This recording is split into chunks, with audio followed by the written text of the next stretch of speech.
केंद्रीय जल आयोगान गोंयांत येवपी म्हादय न्हंयच्यो 2 उपन्हंयो कळसा आनी भंडुराचें उदक कर्नाटकान वळोवपाच्या कर्नाटकाच्या प्रस्तावाक मान्यताय दिल्या। ह्या कारणान गोंयांक मेळपी उदक पुरवठ्याचेर गंभीर परिणाम जातलो।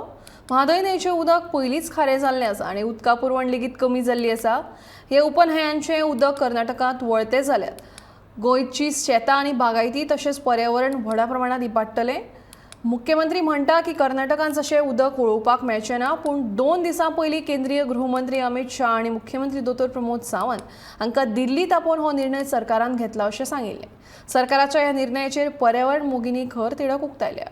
केंद्रीय जल आयोगान जो निर्णय घेतलेलो आसा तो निर्णय केवळ गोंयाकूच न्हय तर महाराष्ट्र आणि कर्नाटकाक लेगीत खूप घातक आसा। कारण हे जे उदक आसा हे कर्नाटक सरकार कळसा आणि भांडुरातले उदक जे आसा ते वळोवन मलप्रभेन व्हरपाचे आसा।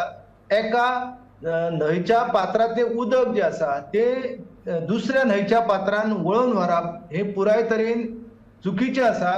पर्यावरणाच्या नदरेंतल्यान हो प्रश्न जो आसा तो खूपच गोंयांक जसो म्हारग पडटालो तसोच कर्नाटक आणि एकंदर महाराष्ट्राक तो म्हारग पडटालो। कारण कर्नाटकाक सध्या जे पाणी वळोवपाक दिल्लेले आसा ते कळसाच्या नाल्यांतल्यान 1.72 टीएमसी फीट आणि भांडुरातल्यान 2.18 टीएमसी फीट पाणी, एकूण 3.9 टीएमसी फीट पाणी तांकां वळोवपाक मान्यता जी आसा ही हाच्या पयलीं 14 ऑगस्ट 2018 ह्या दिसा जे म्हादई पाणी वाटप लवाद आसा तेंच्यांनी दिल्ले।